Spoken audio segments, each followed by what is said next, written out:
Bonjour et bienvenue sur TV Land. Au sommaire de ce journal du mercredi 20 mai, les fêtes de village commencent à fleurir un peu partout dans la région.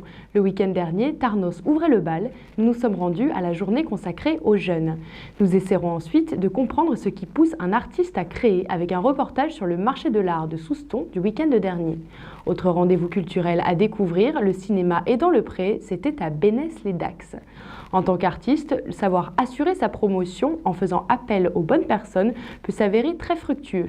Nous irons à Saint-Vincent-de-Tyrosse pour un rendez-vous d'infos organisé par Land Musique Amplifiée. Nous continuerons ensuite notre magazine santé pour vous informer sur les signes d'alerte de l'accident vasculaire cérébral. Nous terminerons enfin ce journal sur notre série Beau Travail et le métier de technicien de maintenance. Quoi de mieux qu'une fête de village pour souder des liens entre la communauté? À Tarnos, la journée de vendredi consacrée aux jeunes a donné aux fêtes annuelles un joyeux souffle. Âgés de 12 à 17 ans, ils sont nombreux à venir chaque année lors des fêtes de Tarnos pour participer au festival jeunes organisé par les services Jeunesse et Sport. Il y a une vingtaine d'équipes de 4 participants qui chacun se choisit son nom et un déguisement et ils font un parcours avec diverses activités culturelles ou sportives et effectivement ça connaît un succès grandissant et chaque année voilà, il y a une centaine de jeunes qui sont sur le terrain et parfois des jeunes aussi des communes voisines.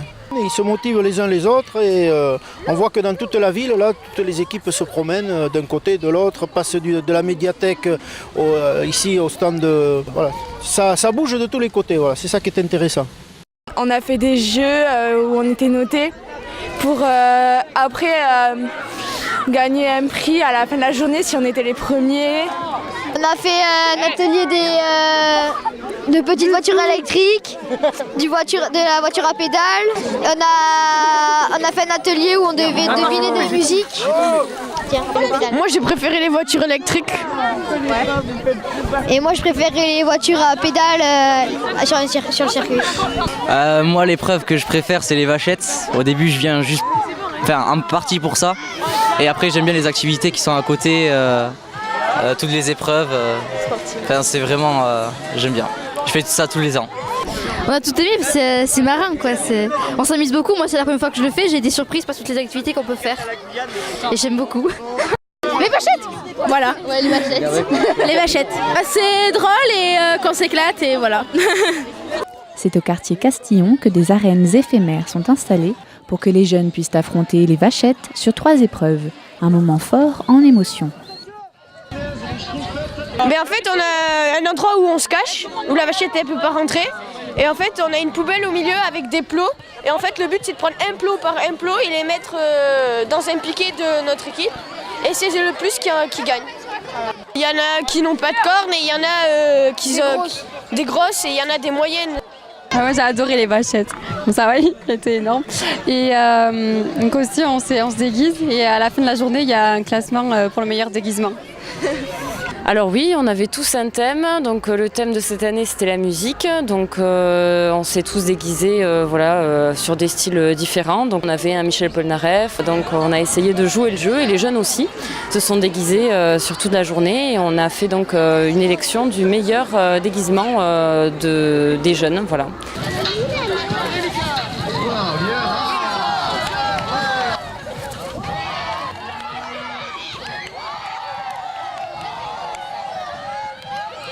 Après un moment de détente en compagnie des élèves de l'école de musique et des échassiers de Tarnos, ce sont les Rasta Roquettes qui repartaient avec le premier prix des meilleurs déguisements. Quant au classement par points de la journée, les marins se plaçaient 3e, la Team Brosse seconde et en premier, les Qataris. Alors nous on est les Qataris et on a gagné le FestiJeune 2015. Ouais on est content, C'était dur, on n'était que 3 mais bon, ça va, c'était cool. La journée des jeunes est une réussite et marque encore une fois un moment incontournable des fêtes de Tarnos. Le lendemain et à quelques kilomètres de là, à Souston, Edwige Ducasse et Pierrette Darboucab organisaient le marché de l'art. Une 50aine d'artistes étaient exposés à la salle Roger Hanin, plus talentueux les uns que les autres. Un événement qui amène à se demander d'où vient l'inspiration magique qui pousse à la création artistique. Vitraux, dessins, peintures, sculptures et autres créations sortent de mains artistes. La création d'un tableau, par exemple, peut se faire lors d'ateliers conviviaux. avec toujours, j'y tiens, beaucoup de bonne humeur, beaucoup de gentillesse. Moi, je connais tout le monde est devenu, on est tous devenus amis. On se retrouve, mais par contre, je suis exigeante, j'aime bien que chaque tableau soit bien fini. Ça fait plus de 20 ans que je les vois. Je connais maintenant mes élèves et je commence à connaître leur sensibilité. Par exemple, je sais qu'il y a des personnes qui veulent aller jusqu'au bout des choses et je leur laisse même pas le petit détail. Par contre, d'autres sont beaucoup plus libres, alors donc je les laisse beaucoup plus libres. Du côté des enfants, un atelier était proposé tout au long du week-end pour faire découvrir le dessin avec Véronique. En fait, moi, à l'atelier, j'ai pas mal de livres, de documents, en fonction de tous les âges, des petits jusqu'aux grands, jusqu'aux adultes. Et suivant ce qu'ils aiment, ils partent sur le thème qui leur fait plaisir.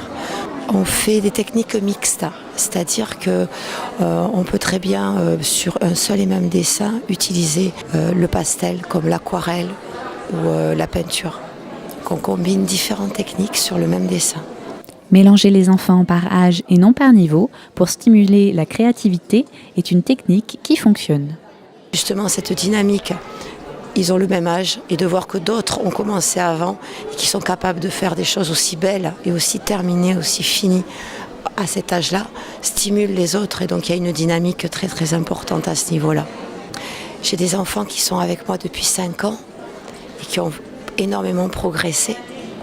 Notamment les adolescentes qui ont commencé, donc elles avaient 13-14 ans, qui aujourd'hui sont majeures et qui partent, dont 2 cette année, qui partent aux Beaux-Arts. Je suis très très heureuse de susciter des vocations et c'est un énorme bonheur que d'échanger avec eux.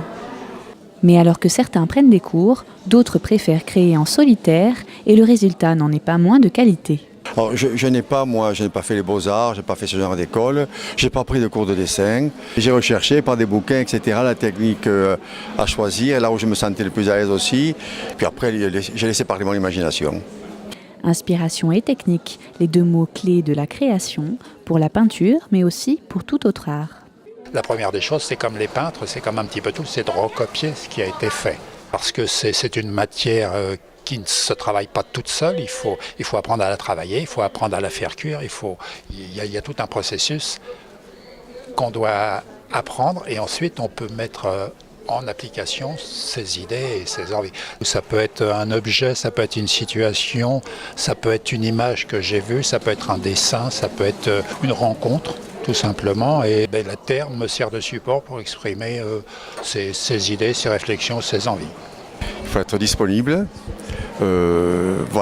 ouvert à plein de choses au moment où on le fait. Et l'inspiration vient au fil du temps. Seul ou en groupe, avec ou sans modèle, et avec des techniques différentes, en fin de compte, l'art est une chose qui se partage, mais surtout qui se vit. On reste dans le domaine des arts avec le 7e, le cinéma. Vous avez toujours voulu savoir comment sont réalisés vos films préférés. À Bénesse-les-Dax, c'était l'occasion d'avoir quelques réponses.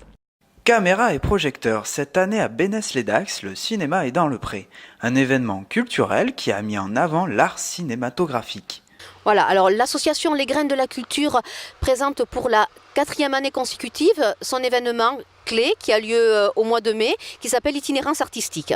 Donc cette année, nous avons choisi le thème du cinéma. Notre objectif, en fait, c'est de démontrer un petit peu ce qu'il y a avant la création d'un film et d'un documentaire et après. En partenariat avec l'association, un réalisateur professionnel était présent pour partager les facettes du métier. Et donc alors j'ai mis en place 4 ateliers. Donc au départ il y avait une découverte du matériel.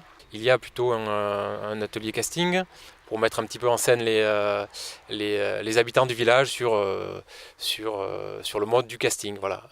En gros, arriver à raconter en peu de mots et sur différents sentiments, comme la gêne, la peur, le rire, l'émotion forte, le désir amoureux, voilà, certaines phrases. Donc voilà. Et donc de se mettre en scène devant la caméra.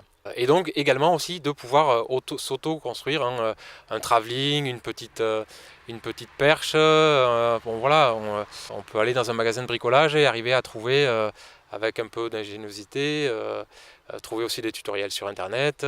Donc voilà, tout ça est à la portée de tout le monde et c'était aussi un petit peu le but. de cet atelier. Donc cet après-midi aussi, j'en ai pas parlé, il y a l'atelier, on va dire, réalisation de documentaire. Voilà, donc après il y a aussi un atelier qu'on appelle image par image. Donc c'est la création d'animations avec des jouets, avec des cubes, avec des dessins.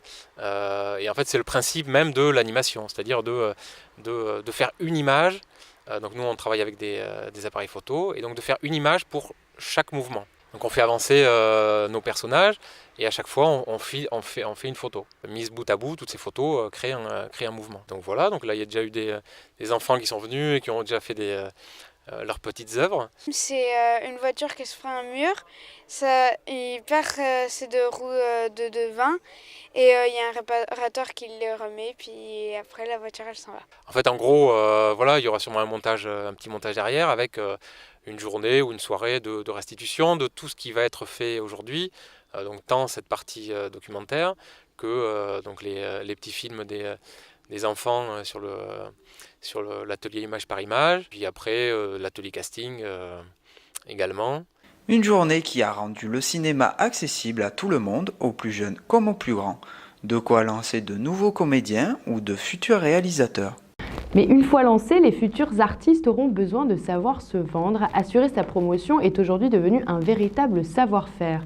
L'association Music Land Amplifié l'a bien compris et a fait appel à une attachée de presse le 5 mai dernier à Saint-Vincent-de-Tyrosse pour proposer à tous une rencontre et quelques conseils pour bien promouvoir ses talents.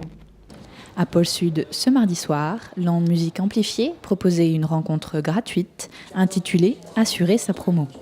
On a essayé depuis un an de mettre une fois par trimestre un temps d'info en direction des assos ou des groupes qui sont porteurs de projets artistiques pour essayer vraiment de rencontrer aussi des professionnels. Ce ne sont pas forcément des conférenciers qui viennent expliquer le métier, mais c'est plutôt des gens en activité qui sont professionnels. Donc on a eu un éditeur, on a eu un producteur de concert, on a eu un journaliste qui est venu faire aussi une histoire sur les courants musicaux.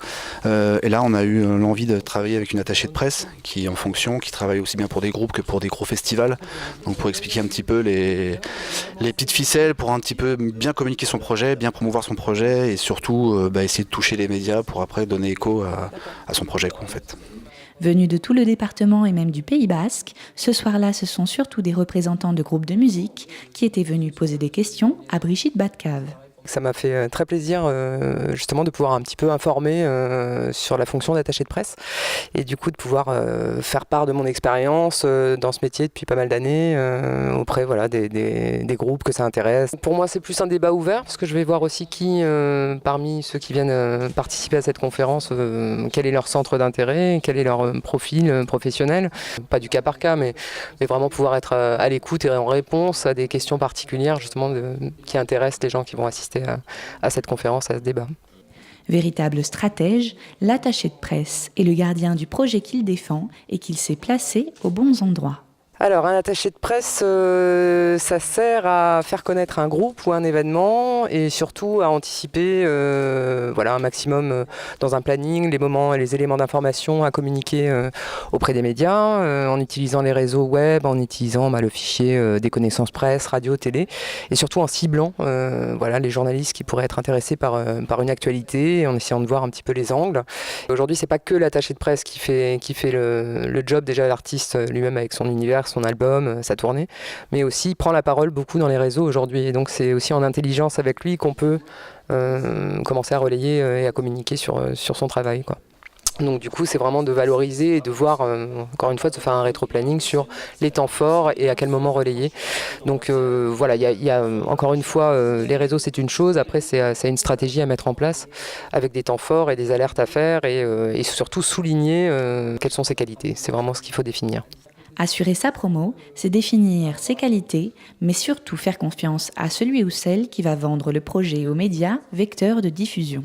Chaque attaché de presse est investi d'une mission avec ses projets. Et moi, tous ceux que je connais le sont. Mais l'idée, c'est vraiment de servir un projet. Donc aujourd'hui, c'est de s'attacher vraiment à un projet ou à des projets qu'on apprécie. Parce qu'ensuite, c'est comme un vêtement, on va le porter pendant plusieurs mois, en général de 3 à 6 mois, voire plus. Et il est compliqué de vendre, entre guillemets, ou de bien défendre un projet si on n'y adhère pas. Donc c'est la première des qualités, c'est d'être en adéquation avec le projet qu'on défend. Le conseil, conseil, c'est de savoir à qui on s'adresse. Donc voilà, peut-être suivre aussi l'actualité de ces médias-là, voir un petit peu qui relaye dans leur page, que ce soit musique pour des groupes ou événements, pour éviter justement le fait d'être rejeté, ou peut-être parce qu'on n'aura pas vu que tel type de média va plutôt mettre en avant des artistes très populaires, alors que le groupe est plutôt un artiste alternatif. Donc ça, c'est important pour pas perdre de temps, pour pas s'essouffler, et surtout pour cibler juste, encore une fois, et intéresser les journalistes qui sont dans cette dimension-là. Rencontre riche en informations une fois de plus, et pour connaître les prochaines conférences, rendez-vous sur le site de la LEMA. Qu'est-ce que la fibrillation auriculaire, l'un des facteurs de risque de l'accident vasculaire cérébral? La réponse dans ce nouveau volet de notre magazine Santé.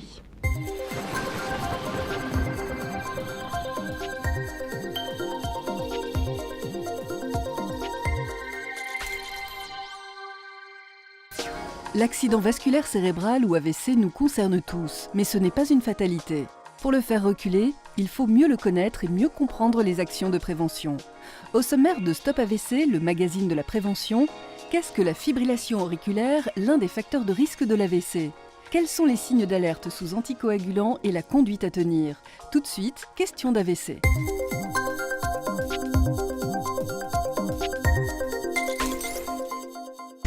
Le trouble du rythme cardiaque le plus fréquent s'appelle la fibrillation auriculaire. Elle est la cause d'un AVC sur 5 et souvent les plus graves et les plus invalidants. Connaissez-vous la fibrillation auriculaire? Non, je connais pas c'est quoi le nom? Désolé. Alors j'ai déjà entendu ce terme médical, mais je ne saurais pas le définir. On est dans la fibrillation auriculaire. Je pense que c'est une maladie très sérieuse du cœur. Non, je ne connais pas la fibrillation auriculaire. Docteur Olivier Hoffmann, vous êtes cardiologue. Il semblerait que les Français ne connaissent pas très bien la fibrillation auriculaire. Comment la définit-on concrètement? La fibrillation auriculaire est un trouble du rythme très fréquent du cœur, caractérisé par un battement très rapide et régulier du cœur, et plus précisément des oreillettes. Les oreillettes fibrillent, d'où la fibrillation auriculaire. Parfois, vous ne sentez rien. Parfois, vous pouvez ressentir des palpitations ou des douleurs dans la poitrine, un essoufflement à l'effort ou être victime de malaise. On estime à 1 million de personnes en France qui sont atteintes de fibrillation auriculaire. C'est beaucoup. Pour la détecter, vous pouvez prendre votre pouls, mais c'est votre médecin qui pourra la diagnostiquer avec un électrocardiogramme. Le risque le plus grave avec la fibrillation auriculaire, c'est l'AVC. La circulation du sang pendant la fibrillation auriculaire favorise la stagnation et la formation de caillots dans le cœur qui peuvent passer dans la circulation sanguine et vont vers le cerveau, boucher une artère, c'est l'AVC. Le médecin essaiera de rétablir le rythme cardiaque, soit avec un traitement, soit par un choc électrique. Il prescrira également un traitement anticoagulant pour réduire le risque de formation des caillots dans le cœur qui peuvent causer un AVC.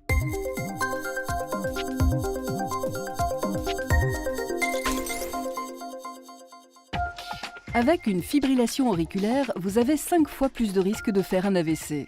C'est pour cela que le médecin prescrit un traitement anticoagulant. Mais il existe des effets secondaires. L'éclairage du professeur Jean-François Bergman, chef du service de médecine interne à l'hôpital Lariboisière à Paris. Donc quand on donne un anticoagulant, on veut que le sang ne fasse pas de caillots, et donc on le rend plus fluide, et dès lors qu'il est plus fluide, il risque de saigner. Quand il s'agit de petits saignements, par exemple les dents, les gencives qui saigneraient quand on se lave les dents ou une coupure, il suffit d'appuyer et puis ça va s'arrêter tout seul. Si les saignements persistent, ou s'ils sont très intenses, ou s'ils entraînent à fatigue, pâleur, essoufflement, il faut consulter votre médecin qui va à ce moment-là vous examiner et faire peut-être une prise de sang pour voir si vous avez effectivement une anémie par saignement. Il faut vraiment vivre normalement quand on prend des anticoagulants. Mais bien évidemment, il ne faut pas faire de sport violent, il ne faut pas faire de gestes qui entraîneraient des traumatismes, qui feraient effectivement des saignements. Mais il faut vivre normalement, il faut jardiner, bouger, faire des sports non violents, mais avoir une activité la plus normale possible. Retrouvez d'autres informations pratiques sur les anticoagulants oraux et sur le risque d'AVC sur stopavc.fr. Face à l'apparition brutale des symptômes suivants, paralysie brutale du visage, faiblesse brutale d'un bras ou d'une jambe, trouble soudain de la parole associé à l'apparition brutale de troubles de l'équilibre, de céphalée intense ou d'une baisse de la vision, appelez immédiatement le 15. Plus d'informations sur www.stopavc.fr.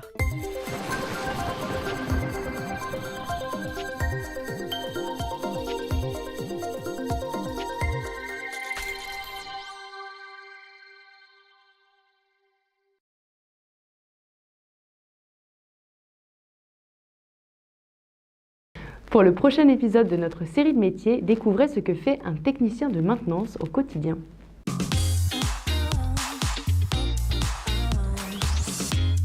Christophe a 24 ans, il aime sa vieille 4L, la guitare et son métier. Christophe est technicien de maintenance des matériels de travaux publics. Je dépanne et j'entretiens des engins de travaux publics. Je fais aussi bien des vidanges, des diagnostics ou des réparations et des réglages. Il faut donc posséder de solides connaissances en mécanique, mais aussi en hydraulique, pneumatique, électricité et électronique, car la panne peut venir de n'importe où. Mon grand-père était conducteur de pelleteuse et gamin, j'étais fasciné par cet engin. Regarde, moi aussi j'en ai une.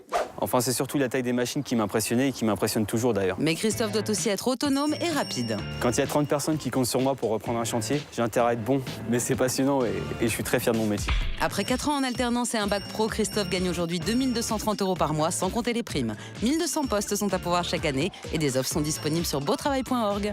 Waouh, elle est aussi belle que la mienne! C'était Beau Travail avec le MEDEF. C'est la fin de cette édition, je vous laisse en compagnie de la météo et je vous dis à vendredi 22 mai pour un nouveau journal sur TV Land, votre web télévision locale.